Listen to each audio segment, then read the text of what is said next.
KMC HD3 Detroit, KMPS HD3 Seattle, WBMX HD3 Boston. And on AOL Radio and Yahoo Launchcast. Psychic Radio is now CBS Radio's The Sky. Back to Behind the Paranormal with Paul and Ben Eno. Call now 248-545-SOUL. New skyradio.com. Can abduction by whatever be a nightly occurrence? What is the abduction phenomenon? Could what we call Bigfoot actually be the ghost of Gigantopithecus? Hey there, and welcome to the 492nd edition of Behind the Paranormal with Paul and Ben Eno. I'm Ben, and those curious questions came from my co-host and partner in the paranormal, my dad. We need more alliteration in this opening. This evening, we bring you an open-line show and on some really weird stuff, as we just mentioned, like Bigfoot ghosts. And we welcome your calls this evening if you so desire, and the number is 248-545-7685. So let's get right down to it. Very right about the opening. We've been doing this for 5 years. We need more alliteration. All right, all right, Shakespeare, you're right. Anyhow, the perfectly paranormal pair of. All right. Well, folks, we're doing an open line show this evening, and we may do several because we're just so far behind. I've got emails here from 2010 and 2012 that have not. They're hitting the ceiling right now. Yeah, so I think we might just go for it. And some of them are kind of long. I know that endlessly annoys my son. And he's giving me a look of disapprobation right now. What? No, I'm just sort of staring at the paper. Okay. Trying to read it from afar. So let's just start doing these, and some of the long ones we'll just get through them. Some of them may be edited for subject in the sense of just taking certain paragraphs. Anyway, here was one. This is from doesn't say who actually. Doesn't say where. Oh no, it says Lola. Okay, it's from Lola, somewhere in the planet Earth, presumably. Somewhere from the planet Venus. All right, where am I starting this? At the top? Okay. Dear Paul and Ben, like many others, I listened to some of your podcasts. On the ones from the 10/25/09 and the October 25th of 2009 and November 29th of 2010, which are both extreme paranormal episodes. I noticed some unexplained voices that could be quite bizarre, especially the latter show at about 35 minutes and 9 seconds in. I was startled to hear a female voice scream out my name while Ben was talking about a Sasquatch legend.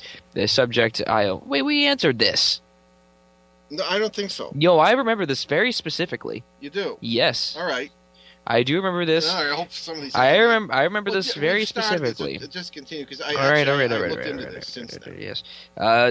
Ben was talking about a Sasquatch legend, a subject I only have a mild interest in. I played this a couple of times for my friends who agreed with me that it was clearly my name. One of them thought you might have someone on your staff by that name, but I doubt it. Since my name is Lola, this is certainly an uncommon name, and one you're more likely to hear in Mexico rather than the U.S. Ben went on his story and obviously didn't hear the sudden outburst. I don't know, I haven't heard this, but I don't know, I thought we explained this. Said we read it. Well, I remember reading it, and then I did this weird, I would do this weird thing like, you're welcome, but it was more high-pitched and sounded sort of like Lola. But anyway, continuing, except for the voice itself, nothing paranormal has happened to me after that, although I've had my share of experiences. My husband did suddenly become ill and died 2 weeks later. I'm very sorry to hear that. Yes. After the show was aired, that could be just a coincidence. Not being a radio broadcast expert, I haven't a clue how this happened. All right, well, I did look into this. I believe it or not, found some time to actually listen to most of that show. And Ben, you are really much more than I am. Anyway, certainly an audio expert. That's your major at Emerson College. And partially my major. This. And I did. There were. Well, first of all, the two broadcasts referred to were on 1240, our New England station, and the 11:29:10 broadcast was. I should say the 10:25:09 broadcast was pretty much half of it was pretty much a phone call from Albert Rosales from Florida, our special reporter for the show. And Albert, as you may know, is probably has the largest database of recorded hominid sightings, or I should say humanoid sightings, and tremendous a number of things there. So make sure you check him out on the net. That call had a number of sounds in it, okay, which is, to me, sounded electronic. And I didn't hear anything that didn't sound to me to be electronic, and I really didn't hear Lola. And I remember you did that a lot, was that sort of high-pitched, "You're welcome" or something like that. And I suppose that could have been... I suppose my sense of humor just is kind of terrible. You're scaring the listeners, I guess. Yeah. Yeah, I mean, I remember that being explained. Now, the funny thing was that in one of those shows, and this was in the folder with this because I stapled it to it. Remember this?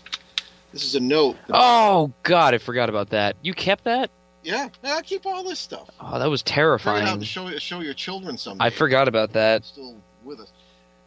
No, this was a note from Ben during the broadcast. I think Steve was the producer that night. No, I was. Oh, you were? Okay. Well, that was terrifying. Some guy or something called and mumbled into the phone about something. Yeah, that was scary. Yeah, I mean, you were white when you walked back into the booth because that was the most terrifying thing. That was strange answering. A lot of weird things happen at that station, but yeah, well, that was a particularly strange night. So, I still think it was electronic influence, but and again, I'm awfully sorry to hear about your husband. That's terrible, but I certainly hope it wasn't connected with anything we said. Certainly not, I'm sure. But anyway, that I thought we would take a look at that, and it's a strange evening all around that one. Let's look at some of the more recent ones that have come in on Facebook. This one is it just says Misty in Oregon. Alrighty, so Misty writes to us, "I'm a 30-something-year-old real estate agent." Ah, what a fun story already. I have been diagnosed as... I tried to buy a house once when he was 8 and they wouldn't let him. So. Yeah. So now I'm very upset.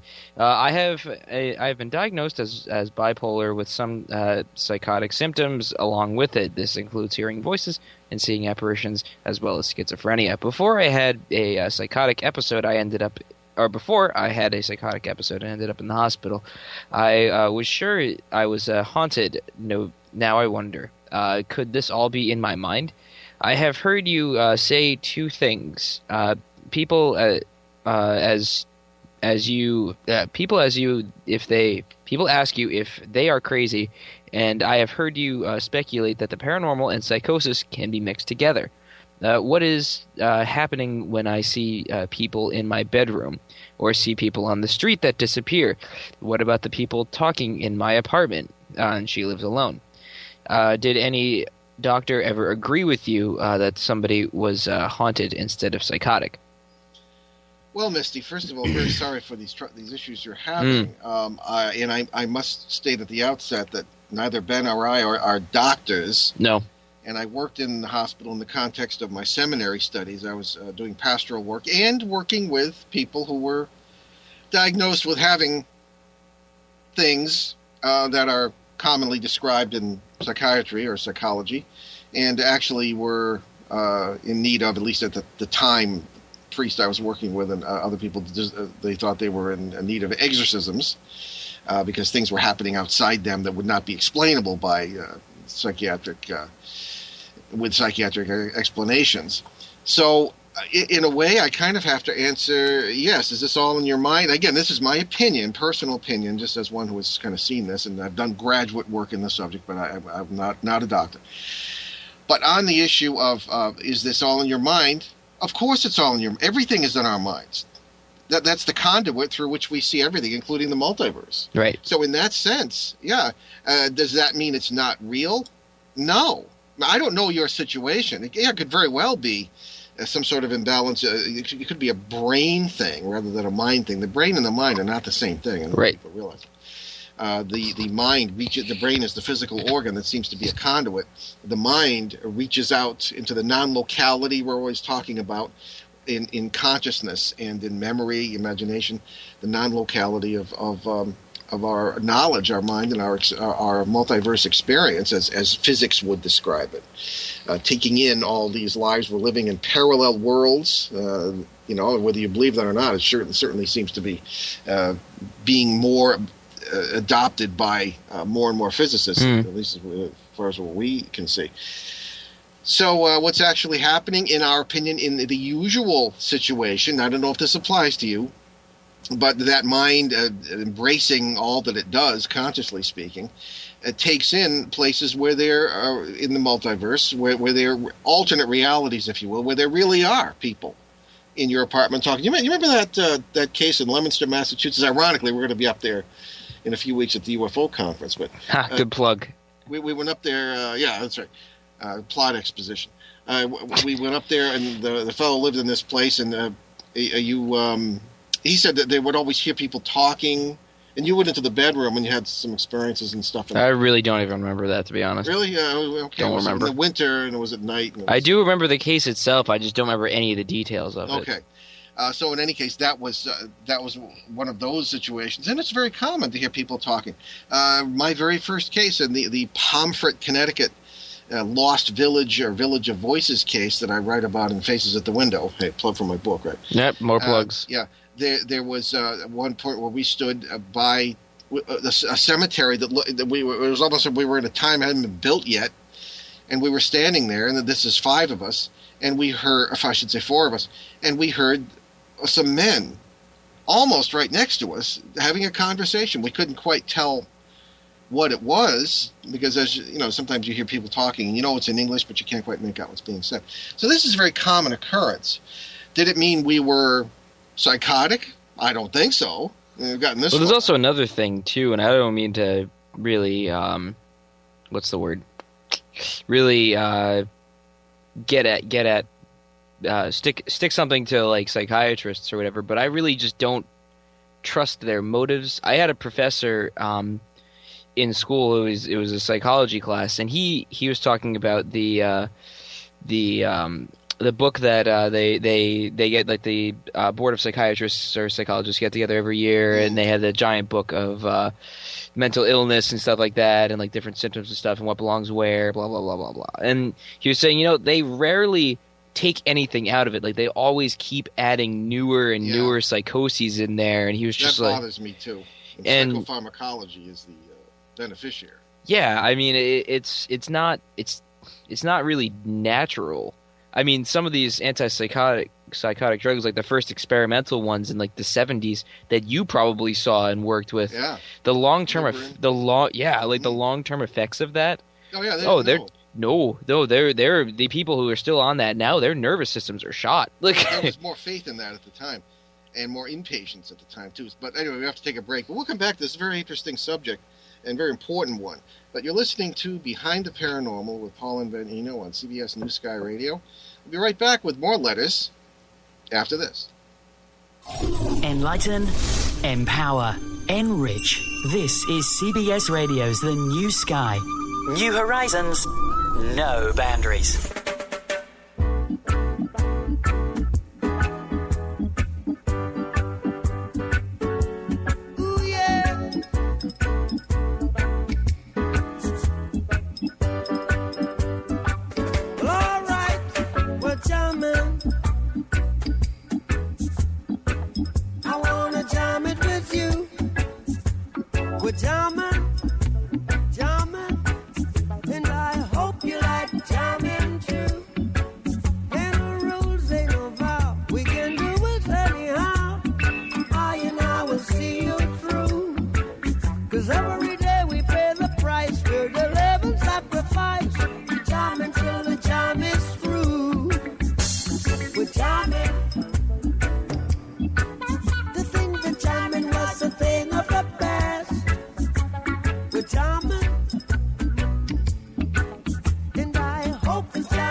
In Mount Zion, it rules all creation. Yeah, we're jamming. Up to our war, we're jamming.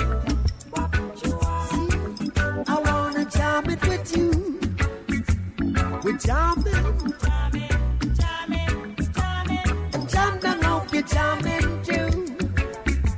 John knows how much you've tried. Your truth again is high to keep you satisfied. True love I know exists is the love I can't resist. So stand by my side. We're jamming. I wanna jam it with you. We're jamming, we're jamming, we're jamming, we're jamming, we're jamming, we're jamming, we're jamming, we're jamming. Hope you like jamming too. We're jamming, we're jamming, we're jamming, we're jamming. I wanna jam with you now. We're jamming, we're jamming. Hope you like jamming too. And I hope you like jamming. I hope you like jamming. Psychic Radio is now CBS Radio's The Sky. Back to Behind the Paranormal with Paul and Ben Eno. Call now 248-545-SOUL. New skyradio.com. Believe. Welcome back to Behind the Paranormal with Paul and Ben. I'm Ben, and this man over here is Paul. And we are going over emails, our ridiculously large stack of emails that is poking through the ceiling. And we are talking of mental illness and its connections to the paranormal. Now let me amend my statement that I made before the break, saying that I don't mean to offend anybody out there who finds this stuff helpful, psychopharmacology and all that stuff. It's just what I've talked to with people who are professionals in the field, and what I've observed as a layman, as you might say. Well, this is the thing, and Misty in her letter asks, did any doctor ever agree with you that somebody was haunted instead of... I don't think haunted's the right word. I guess, yeah, she did say that. It says it right there. I'm just reading the statement right now. Well, actually, those who stood with me at exorcisms of psychiatric patients were very well aware that because these people have been diagnosed and things started to happen outside of them. And because you could, a parapsychologist might argue, well, this is just psychokinesis that could have been generated by them. And that's possible, but I can't imagine some of the other things that happened. Really frightening voices coming out of the air, knowing things about all of us that would simply be utterly impossible, particularly me, and I don't want to even talk about it again, this particular foreign languages and this sort of thing, obscure foreign language. I mean, these things are not. I don't think we're not explainable by the normal psychiatric means, nor did the doctors think they were either in this case. They're all very hush-hush, of course.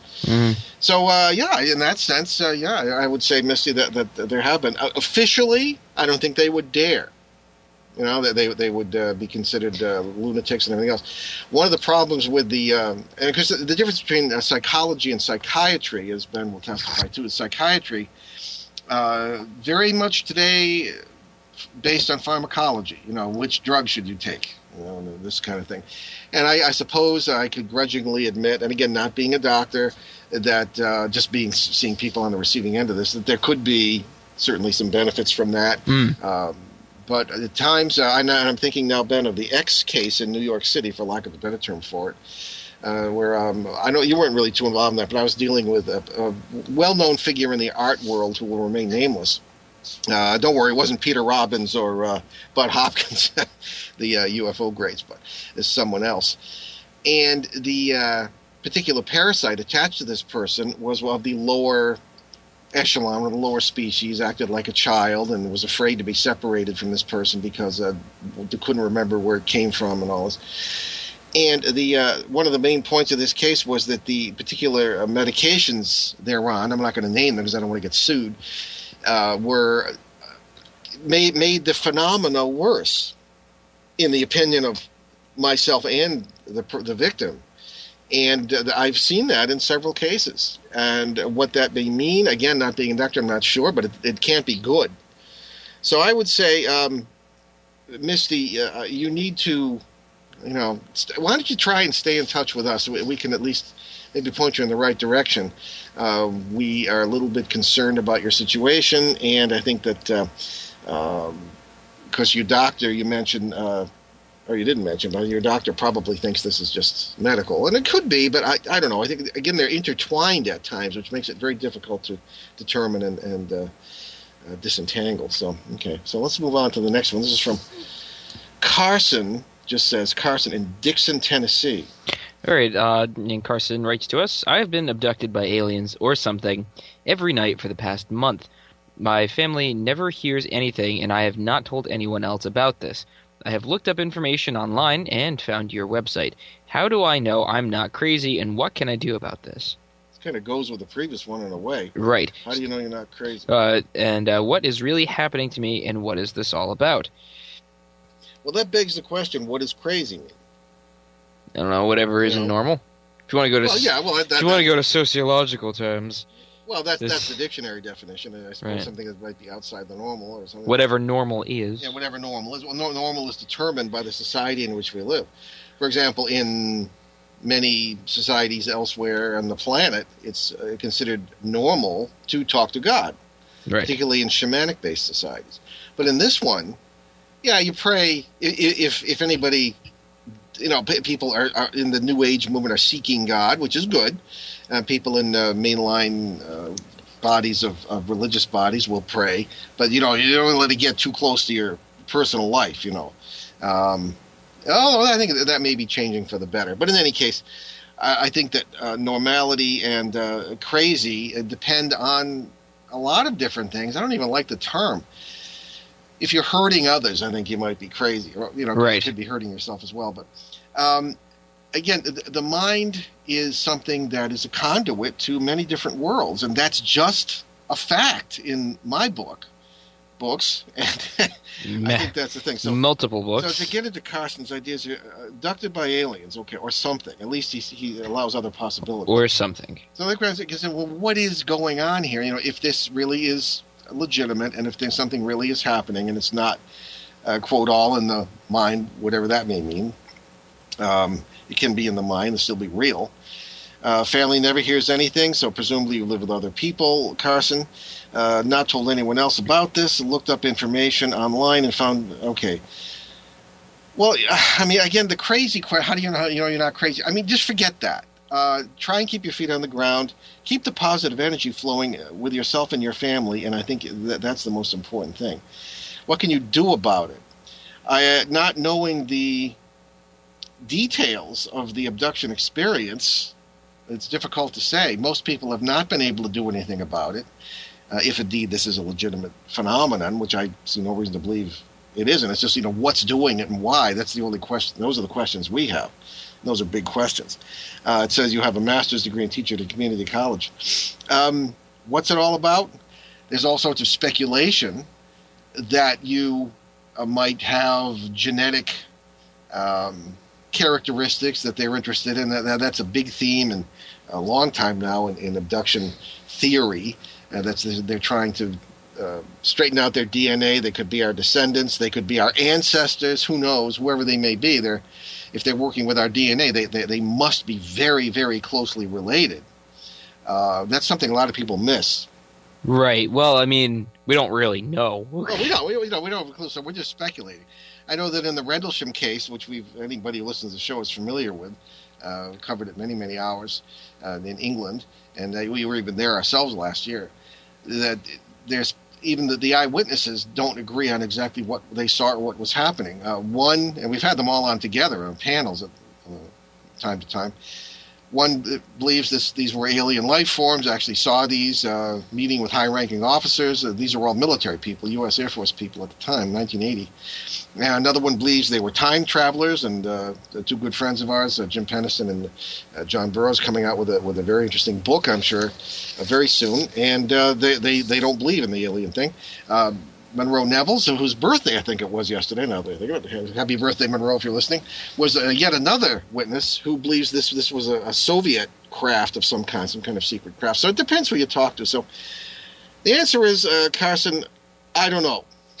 So, in short, we don't know. Just keep watching the skies or whatever. The truth is out there. Yeah, here's another one. This is from Barbara from, I don't know where. Barbara from somewhere. All right, so Barbara from somewhere writes to us. I heard the question on a recent show where somebody wrote to you to ask if aliens could be ghosts of at least, or be ghosts at least sometimes. That made me wonder if some Bigfoot sightings could actually be ghosts of the extinct Gigantopithecus. That's an interesting question. I've never heard that question before. Brilliant. The Gigantopithecus was, I should have looked it up, I guess, but a very large ape or hominid. Well, it's sort of considered a hominid too, I guess. Human-like creature from the distant past. It was like 7 feet tall. Yeah. It was huge. Yeah.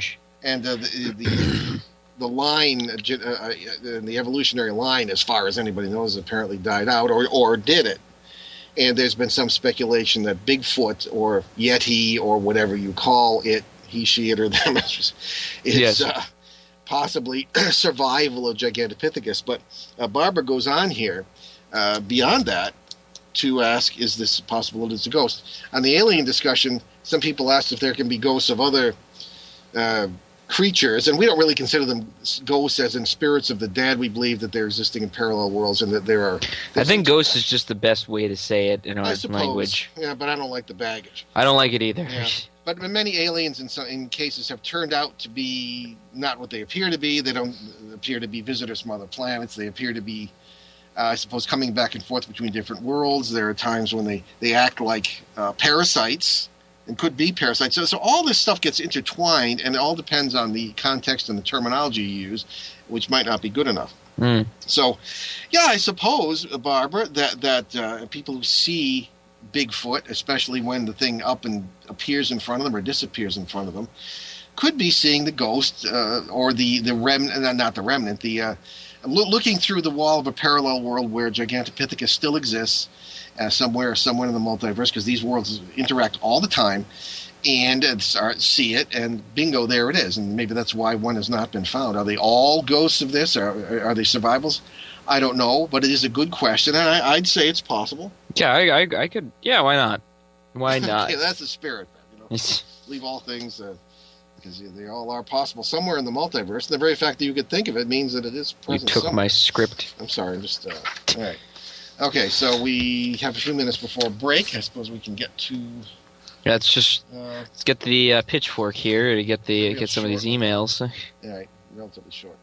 This is from Barry J. in London, Ontario, and it's from quite a while back. About 2 years ago. I'm so sorry. 2 years and a month, actually. Oh. All right, so Barry writes to us. I've been fascinated whenever you talk about a good God letting bad things happen. I look forward to your show on 9/11. Well, I hope you enjoyed it. While I have to say that your idea of God being all good but not all powerful and learning from his creation makes complete sense, I find it rather disheartening and even a little chilling. As you ask your guests sometimes, what say you? P.S. I have learned more about reality from your shows than I ever did in school. People should receive college credit for listening to you too. That's very kind. Why do I feel like we've read this before? You're having deja vu or something. I don't think I'm having deja vu, but please, let's move on. Whenever we read a letter on the air, I fold it up and I throw it away. Are you sure about that? Yeah, I'm clear right now. There we go. All right. You weren't about to. I need to look. Okay. This is, of course, Barry. Well, Barry, thank you for that. I know that a lot of people have been very disconcerted by that opinion. I'm sure other people must hold that opinion or the possibility. Well, I mean, if he, she, it, or them are completely unknowable and whatever, then... Yeah, right, that's it. And the thing is, everything in the universe of the multiverse is, and that's the nature of the multiverse, everything is changing and developing in every possible way. That's the nature of it. And one wonders if the creator also is not doing the same thing. Again, that's a kind of, I suppose, heretical from the point of view of many religions, but you can have, I think, a God who is all, and I do stress the personal nature of God, all loving, but not all knowing, because what does that mean, too? And not able to control everything. Now, theologically, the idea is God doesn't make everything great for us, doesn't build the universe around us, in order for us to learn and to get better ourselves and to keep changing. If conditions were made optimum by God, even if he, she, or it could do it, would that be a good world, really? Would it not be the most deadly possible world I can think of? A boring one? Nothing kills us more than boredom. It's true. It's very destructive to us. That's why our ideas of heaven, I think, the comic book ideas of heaven that most of us have are really bad. Anyway, we are coming up on our break here. You're listening to Behind the Paranormal with Paul and Ben Eno on CBS New Sky Radio. We'll be right back with more letters. Stay with us. Enlighten, empower, enrich. This is CBS Radio's The New Sky. New horizons, no boundaries.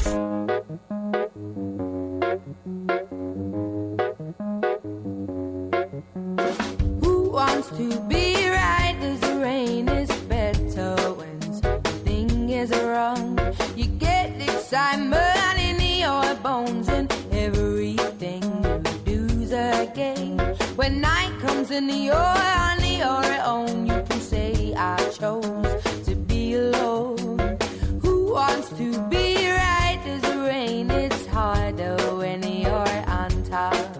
'Cause when hard work don't pay off and I'm tired, there ain't no room in my bed as far as I'm concerned. So wipe that dirty smile off. We won't be making up. I've cried my heart out. Now I've had enough of love.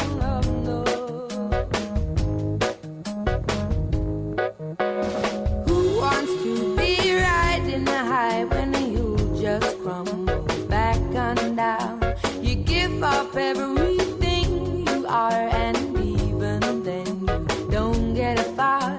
They make believe that everything is exactly what it seems, but at least when you're at your worst, you know how to feel things.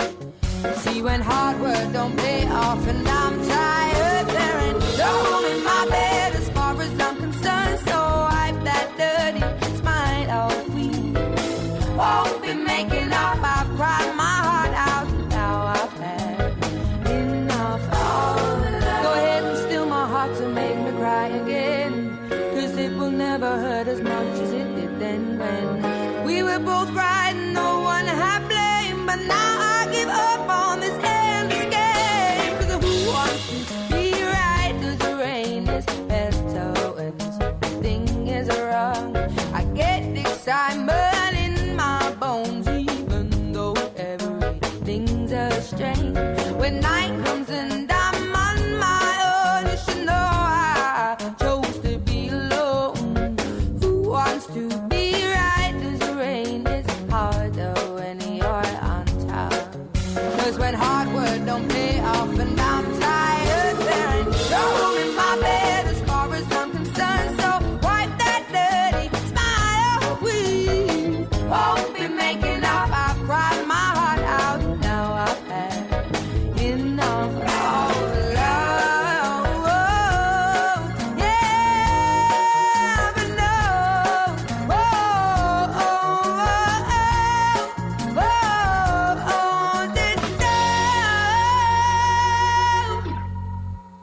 Psychic Radio is now CBS Radio's The Sky. Back to Behind the Paranormal with Paul and Ben Eno. Call now 248-545-SOUL.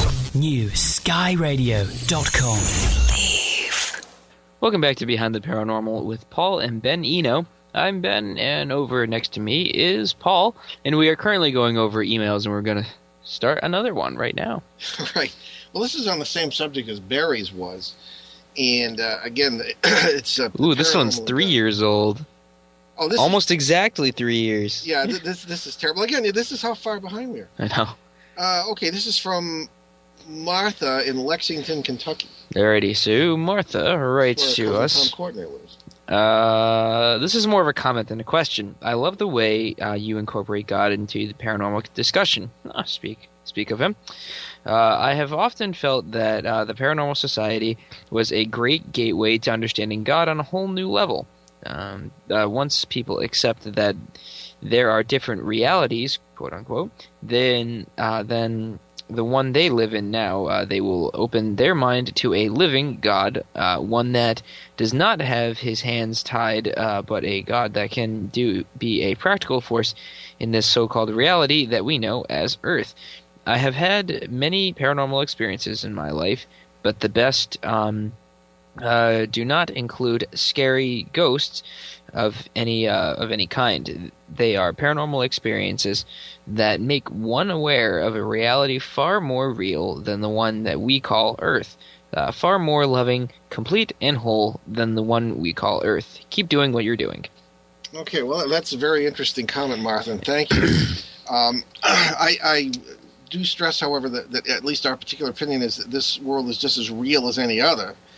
And just because we live in many worlds at the same time, and it's all us, that's our point of view, then certainly we seek to better wherever our consciousness happens to be at any particular time. But essentially, you pretty much agree. And it kind of goes back to what we said about Barry's letter, that constant change, hopefully constant growth. I mean, you want in it, whatever your consciousness, wherever, whenever it is, you want to grow. You don't want to just continue. So many people just continue. It's very easy to do in this particular realm, and I think that's a big distinction. And certainly, God may be doing the same thing. Doesn't just continue, keeps growing, keeps I don't know about changing, but growing. That's changing for the better, and still remaining what you are.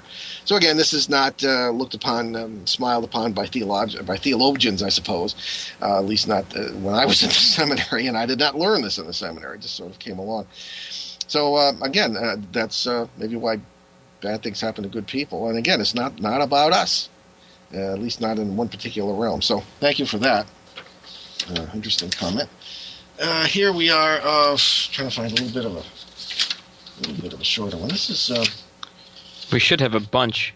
We do. I'm just. Oh, this is. Wait a second. This is interesting. What? Hold on. Let me read this really quickly. Oh no, I thought that was my handwriting. It's. Of course not. No, my handwriting's starting to deteriorate. Dead air here, Ben. All right, this is from. I didn't make dead air. Okay, this is from Peggy in Seattle. Alrighty, so Peggy writes to us, I have read Lovecraft's collected letters, and he obviously detested religion. You, on the other hand, are obviously believers. If you were talking to Lovecraft about God, what would you say? That's a very good question. That is a very good question. He's referring to H.P. Lovecraft, a fellow Rhode Islander and a distant cousin of ours. Great writer, not really known outside certain circles, but... Well, then again, no, that's not true. He's becoming very popular in pop culture. American writer of horror fiction and things of this kind. I don't know. He's very big in pop culture. Okay, and we have done that. I suppose that's true. And there was just a big conference in Providence down the road from us about that. But this is a fellow who wrote about. Really, he was a pioneer in many areas of science fiction. He lived from 1890 to 1937 and did most of his writing from the latter part of the 19-teens through the early 1930s. And very, very original kind of stuff. Doesn't write about ghosts and vampires, but a whole new sorts of approaches to that kind of subject, and new sorts of alien life forms. And he had a belief that too many aliens that were being written about at the time in science fiction were too human. Certainly something I think that I would have agreed with. But he also detested religion. Okay, now there's an interesting distinction here, Peggy, between religion and spirituality, between religion and God. And I've often said, as many years as I've spent in the seminary, I think that there are a lot of religions, or at least people or religious leaders, who just do not seem to reflect God, at least any God I believe in. And it's I don't know, it's a difficult thing. So he may have detested religion. As a matter of fact, he got thrown out of church school. I've read the collected letters too. And he was a great letter writer as well, probably one of the greatest in American history. He could have been writing more stories, but he wrote letters. Letters are more fun. Yeah. They're more personal. I suppose. But he did detest religion. There were, I don't know, I suppose it's silly to look for any shred of belief because there wasn't any. But he did what a lot of people do, people who are so-called atheists. I don't really believe there is any such thing. they take religion and they say, aha, this reflects God, so God must be bad or unreasonable or terror, things that are reflected in religion, and that's not my experience of God. I can't speak for Ben, and I'm sure, but we talk about this a lot. So what would I say to Lovecraft? I think I'd say what I perhaps just said. I think he would understand spirituality. He seemed to live a very frustrated life. Now, my father, according to my mother, my father corresponded with him, and I don't know if they knew they were related, but my father was a fan of that sort of fiction. So, again, I would say that this is something that's...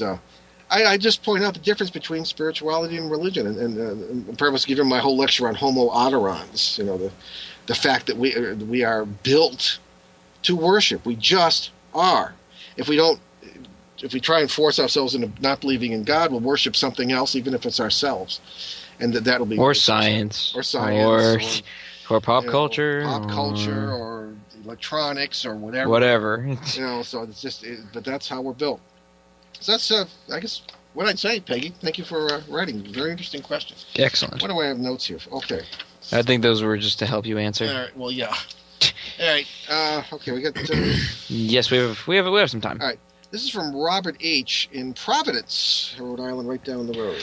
Speaking of Lovecraft, dear Paul and Ben, love the show. You are unique. Paul, I live in Rhode Island. I've lived in Rhode Island all my life, and I think I have read everything you have ever written. That includes the paranormal, history, and public affairs, including when you were a reporter in West Warwick and Coventry over 30 years ago. You guys got mine now.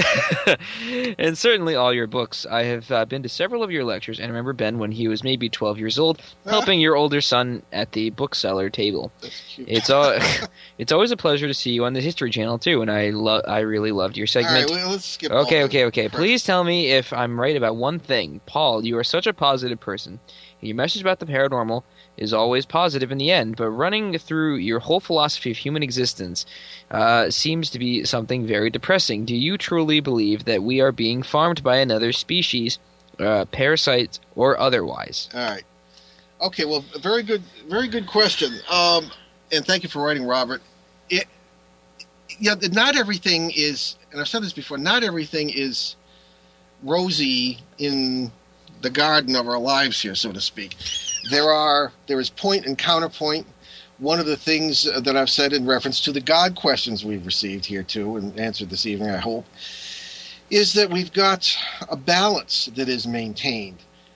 Just because a lot of people don't like God, just because the world is not tailor-made for us. And if you look at some of the old-time theology of the West, especially some of the stuff we learn in the old Catholic schools, God made everything for us, And sure, I suppose that's true, but that doesn't mean everything is going to be great. We do have problems. Things arise that we don't find comfortable, or this sort of thing. And there are other life forms. And what you're referring to, what runs through all my philosophy, I suppose, is what I have run into in the paranormal trenches, because that's what my philosophy is based on. While I have degree in philosophy from sitting in a classroom and thinking and reading, and I'm very proud of that. My philosophy that I try and live by day to day, and that our theories and methods in the paranormal are based on, has to do with what I've seen and experienced out there in the paranormal trenches. As I've said many times, ad nauseum, I just did not find the common theories of the paranormal to hold any water. I didn't find that ghosts were dead at all, the spirits of anybody. And I haven't found this also with the things that run through my philosophy, which is these parasites as well, these life forms that seem to live by feeding on the energy of other species. I don't think that's a matter of negativity. Well, it is negativity because that's what they feed on. But I find that these are facts of life, and like anything else in life, they can be turned into something positive. So I really do thank you for saying I'm a positive person. That's what I try to convey. So I think the greatest positivity can be achieved by standing against negativity, not by denying negativity. Mm-hmm. What do you say, Ben? I say yay. Okay. Always nice to have my son agree with me. In any case, we are coming up on yet another break. It is Behind the Paranormal with Paul and Ben Eno on CBS News Sky Radio and radio.com. Stick with us. We'll be right back.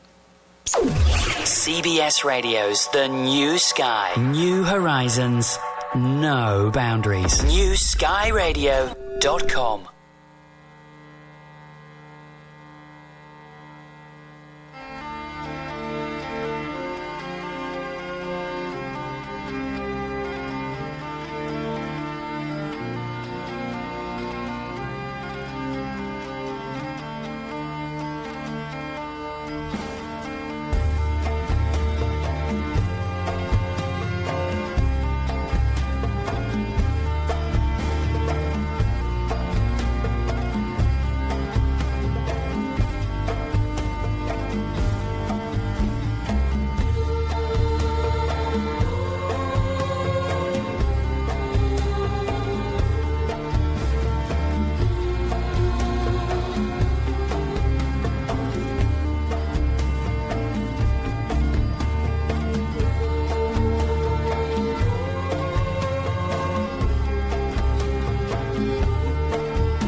Psychic Radio is now CBS Radio's The Sky. Back to Behind the Paranormal with Paul and Ben Eno. Call now 248-545-SOUL. NewSkyRadio.com.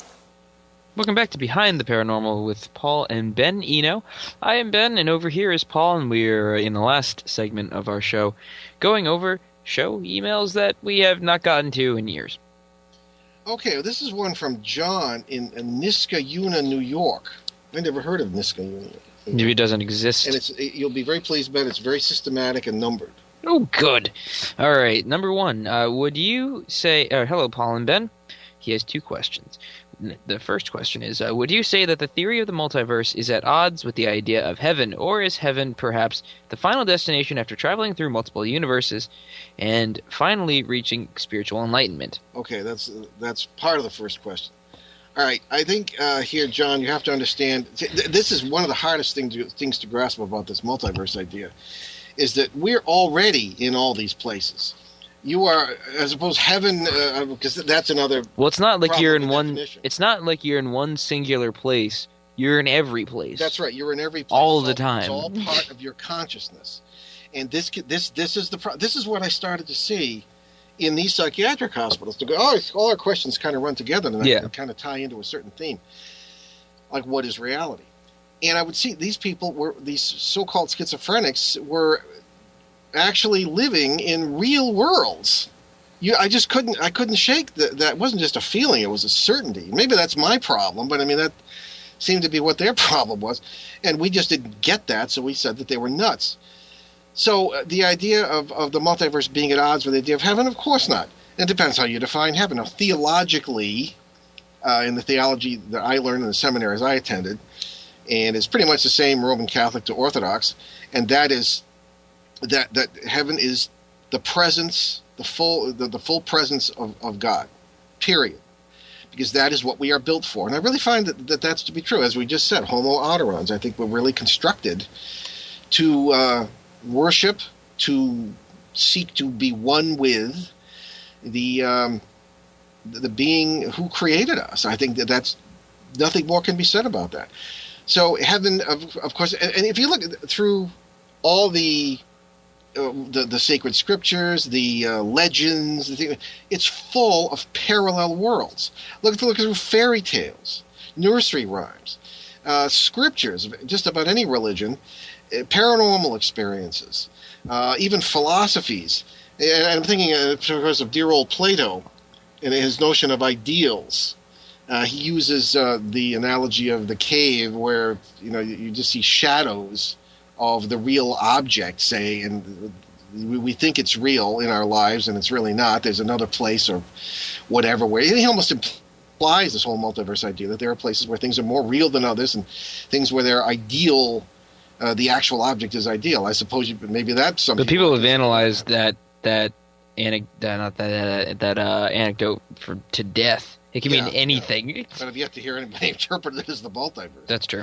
So, it's not at odds with anything. As a matter of fact, just the opposite, because quantum physics, when physicists approach it this way, believes and has some evidence that all worlds, all possible realities do actually exist in concrete form, or some might say that they have yet to be realized. You have to collapse the wave function. But from what I've seen, these worlds actually exist in concrete form, and there can be interaction. And again, it's an open system. The energy flows through the whole thing. It's not just one world isolated in a bubble. And the bubble analogy is one we've used many times on the show. But despite that, it's not at odds with heaven at all. It produces the possibility of every kind of heaven, every kind of wonderful thing. So heaven being the final destination, you're already at all the destinations. The destination takes place, and the journey takes place within us to find where we already are, the optimal place for our consciousness. And I think back to the idea that you've got the children. Do we have 2 minutes left in the show? No. Oh. I said 5. Oh, 5. Sorry, I can't count either. Different rules of math from one world to another, I guess. But when you have young children, I have, especially one I'm thinking of, I've talked about him on the show, translated in the 1991 after his leukemia. He knew all about this stuff. Our ancestors knew all about this. Shamans today will explain it in these terms. The journey is within us in all these worlds, and I think the idea of people who are high-minded, the high men, as this little boy had said, the ones who are really aware, and I suppose the Mother Teresa's or whatever, or even anybody who's a positive thinker and this kind of thing, and they are more present in the worlds in which things are positive, maybe more present in heaven, if you want to say, John, than they are in worlds where they are parasites, because the unity, as we call it, is indiscriminate, and we have this amazingly diverse explosion, riot of variety in which we all share. So I don't think it's at odds at all, just the opposite. Question number 2. Alrighty, moving on. In your collective experience, have you found any evidence to indicate that there is only one specific religious path to get to heaven? It seems illogical that God would throw all that transitioned adults and children into the burning fires of hell simply because they sought him in the wrong religion. No. That's, I think, you have to consider, just as in science, there are scientists who will be dodgers and hustlers and just look for the grants and don't really care. I mean, I hate to say that, but it's true in any profession. The same thing among the clergy. And people get their ideas of God mostly from the clergy. Hopefully they get it from their parents too, but that's where their parents often get it. I like to think it's not really the case anymore. And there are some wonderful clergy. But the clergy are the administrators of the dogma. They are not in the role of the shamans, okay? And I'm afraid we might have to come back to this tomorrow because this is a really interesting question. And that's what we shall do. Why don't we deal with the separate one tomorrow or on next week's show? So in any case, we are going to just do a few announcements because we're coming up on the end of the show. And again, thank you all for writing. On last Monday's show, we had the drawing for 2 free family packs of 4 tickets each to the first New England UFO Conference in Leominster, Mass., Saturday, October 26th. The winners are Rita Jett of Woonsocket, Rhode Island, and William Eno of Las Vegas, Nevada. So congratulations to them. Tickets are available for purchase at anyufoconference.vpweb.com. There's a link on our show homepage, behindtheparanormal.com. Among the speakers will be people you all know from this show: Kathleen Martin, Stanton Friedman, Peter Robbins. And there will be an outdoor Halloween festival going on at the same time. Ben and I will host the UFO movie venue and will interview speakers before a live audience. We were going to present a program of our own on UFOs and the paranormal after dinner, but we have stepped aside for a last-minute speaker, Travis Walton of the famous Fire in the Sky case and movie. But be sure to come to the movie venue for our interviews, and you'll be able to ask the questions to the speakers yourself. Alrighty, on Sunday, November 10th, we are scheduled to do our 500th show. That will be right here on CBS New Sky, and we'd like to hear your suggestions for what you'd like us to do with that show. The prevailing opinion so far is that we should do a wrap-up of our best shows since our debut in 2008. So let us know on the Behind the Paranormal show page on Facebook and drop us an email. And you can get the emails from the Facebook page, or you can send us a letter via snail mail to Behind the Paranormal Radio and TV, care of WOON 1240 AM 985 Park Avenue, Woonsocket, Rhode Island 02895. So many thanks to our producer, Brandon Jackson, and we will see you right here next week on October 20th, and we will welcome author and abductee Denise Stoner for a look at the alien abduction files. So get your questions to us at paul@behindtheparanormal.com, or you can use our Facebook page.